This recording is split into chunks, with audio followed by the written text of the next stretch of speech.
하나님과 주 예수 그리스도의 종 야고보는 흩어져 있는 12지파에게 문안하노라.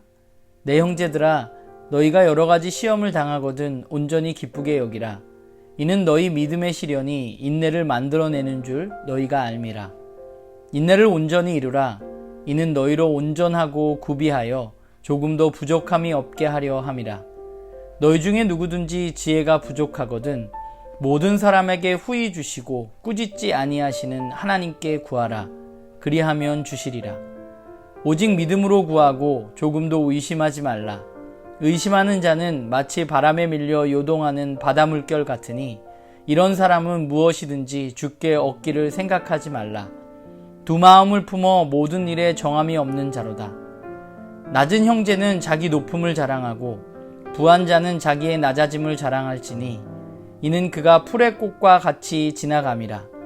해가 돋고 뜨거운 바람이 불어 풀을 말리면 꽃이 떨어져 그 모양의 아름다움이 없어지나니 부한 자도 그 행하는 일에 이와 같이 쇠잔하리라.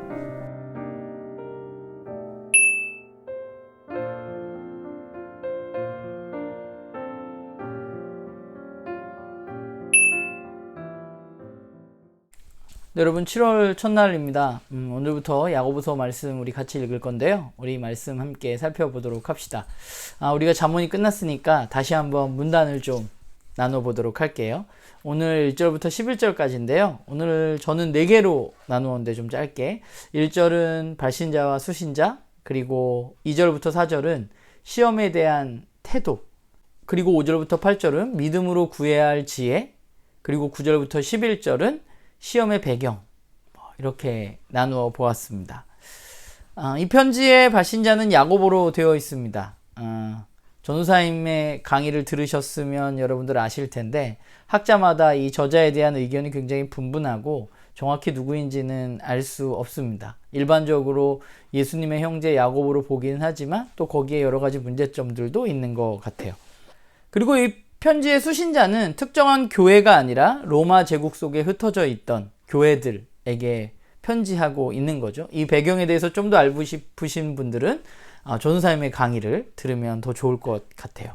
그러면 이 야고보가 편지를 하는 이유는 무엇인가 보면 이 흩어져 있는 12지파 교회들이 시험을 받고 있기 때문입니다. 근데 야고보는 그 시험을 기쁘게 여기라고 이야기하고 있고 결국 그 시험을 통해서 온전한 사람이 되기 때문에 그 시험을 기쁘게 여기라고 말하고 있죠. 그러면 우리가 생각해 볼 건 그건 것 같아요. 그러면 그들에게 닥쳐온 시험은 무엇이고 그들은 어떻게 이 시험을 견뎌내야 하는가 하는 것입니다.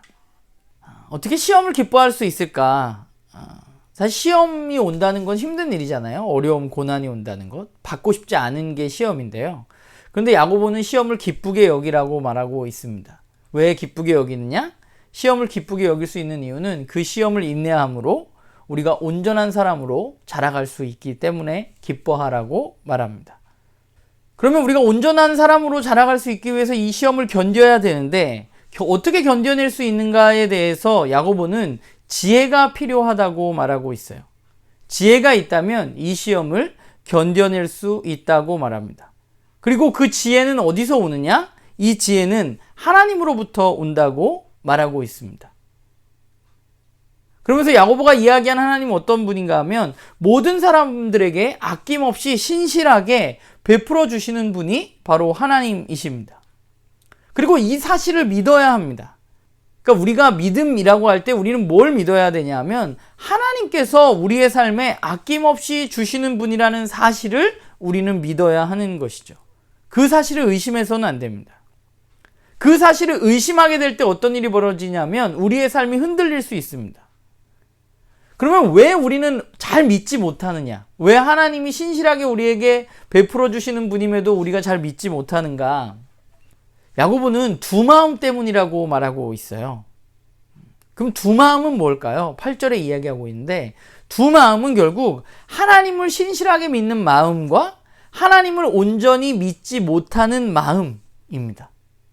그러면 하나님 신실한 분이라고 우리가 들었는데 왜 우리는 하나님을 온전히 믿지 못할까? 왜 믿지 못하는 마음이 우리 안에 있는가? 그것은 우리의 눈에 보이는 것들이 신실하신 하나님보다는 세상의 것들을 바라보게 하기 때문이죠. 하나님이 우리에게 신실하게 베풀어 주실 분이라는 것, 그것과 하나님보다는 그것이 세상이 줄 수 있는 것이라고 생각하는 마음, 이 두 마음입니다. 결국 문제는 어디에서 오냐 하면 이 두 마음에서 오는 것이죠. 신실하신 하나님을 신실하게 바라보지 못하는 우리의 마음, 그 마음 때문에 문제가 생기는 것입니다. 그게 10절까지의 내용이에요. 그런데 갑자기 야고보는 9절에서 11절에 예를 하나 말하고 있는데 이게 좀 10절까지의 내용과 연결이 되는 것인가, 이 얘기를 왜 쓰고 있는 것인가 생각할 때가 있습니다. 그런데 이것은 당시에 있었던 시험의 어떤 근본적인 배경에 대해서 이야기하고 있기 때문에 그래요. 그 배경이 뭐냐면 바로 돈의 문제입니다. 부와 가난. 야고보는 부와 가난의 문제가 시험과 두 마음의 배경이 된다고 지금 이야기하고 있는 거죠. 그게 야고보서에 앞으로 계속 이야기할 거예요. 부가 자랑의 기준이 될 때 문제가 생기는 것입니다. 우리가 하나님께 구해야 하는 지혜라는 것은 무엇이냐면 어떻게 더 부하게 될 수 있는가를 구하는 게 지혜가 아니라, 지혜는 부한 자가 자신의 비천함을 바라볼 수 있는 것이 바로 지혜입니다. 부한 자가 부라는 것이, 돈이라는 것이 영원하지 않고 언젠가는 사라져버릴 수 있는 것이라는 것을 깨닫는 것, 그래서 그게 자랑의 대상이 될 수 없다는 사실을 알게 되는 것, 그게 바로 지혜죠. 반대로 가난한 사람도 마찬가지입니다. 가난하다고 해서 위축되거나 부한 자를 부러워할 필요가 없습니다. 부한 자를 부러워한다는 것은 뭐예요? 결국 기준이 부에 있다는 것입니다. 그러나 오늘 야고보는 가난한 자는 그리스도 안에서 자신에게 이루어진 일, 내가 얼마나 대단한 사람인가, 하나님이 얼마나 나를 사랑하시는가, 그것을 바라보고 자랑해야 한다고 말하고 있는 거죠. 그러니까 진짜 중요한 것은 우리의 삶을 나누는 기준이 될 수 없다는 사실을 바라보는 것, 그게 바로 지혜인 것입니다. 야고보서를 오늘 다시 읽으면서 이번 주부터 좀 우리가 6주 동안 야고보서 말씀을 주일날 같이 나누려고 하는데요. 잠언 이후에 야고보서를 읽으니까 또 다른 느낌을 주는 것 같아요. 그래서 더더욱 지혜라는 것에 집중하게 되는 것 같습니다. 시험을 견뎌내고 온전함에 자라기 위해서 우리에게 지혜가 필요합니다. 그리고 그 지혜의 근원은 바로 하나님이십니다. 우리는 이 사실을 믿어야 하는 것이죠. 하나님 우리에게 지혜를 주시는 분이라는 것, 그분이 우리에게 후히 주시는 분이라는 사실을 우리는 믿어야 합니다. 저도 그렇고 여러분들도 그렇고 우리는 자라가면서 다양한 종류의 시험을 겪게 됩니다. 우리는 시험이 올 때 무엇을 생각하고 바라보는가 잘 생각해 보면 우리는 그 시험을 해결할 수 있는 방법을 찾아요. 그래서 돈의 문제로 시험을 당하게 될 때 우리가 구하는 건 뭐예요? 하나님께 구하지만 결국 우리의 구하는 것은 뭐예요? 돈을 달라고 말합니다. 하나님이 돈을 주시면 이 문제를 해결할 수 있을 것이라고 믿기 때문에 하나님 앞에 돈을 달라고 말하는 거죠. 그러나 이것은 성경이 말하는 하나님에 대한 온전한 믿음이 아니라 돈에 대한 믿음인 것입니다. 그 문제를 해결해 줄 수 있는 것이 하나님이 아니라 돈에 있다고 생각하기 때문에 우리는 하나님의 지혜를 구하는 게 아니라 하나님께 돈을 구하는 것이죠. 우리가 구해야 할 것은 돈이 아니라 지혜입니다. 우리에게 하나님 주시는 지혜가 있을 때 우리는 돈이 많고 적음의 문제를 뛰어넘을 수 있는 것이죠. 궁극적인 목적은 우리가 온전하고 부족함 없는 하나님의 자녀로 자라가는 것이고, 그렇게 자라가기 위해서 우리에게 닥쳐오는 여러 가지 시험 가운데 우리는 인내가 필요하고, 그 인내는 하나님에 대한 믿음으로부터 나타나는 것이죠. 바라기는 저도 그렇고 나눔교회 식구들도 그렇고 그 하나님께 우리가 지혜를 구하는 사람이 됐으면 좋겠어요. 그분으로부터 오는 지혜를 신뢰하고 그 지혜로 살아가는 우리들이 됐으면 좋겠습니다. 말씀을 보면서 여전히 제 안에 두 마음을 바라보게 됩니다. 그 두 마음은 결국 하나님에 대한 신뢰의 문제인 것 같아요. 그래도 감사한 것은 매일매일 우리가 이렇게 말씀 앞에 선다는 것이죠. 지혜를 구하기 위해서 다른 것에 찾아 귀 기울이는 것이 아니라 우리가 말씀 앞에 선다는 것이 참 감사합니다.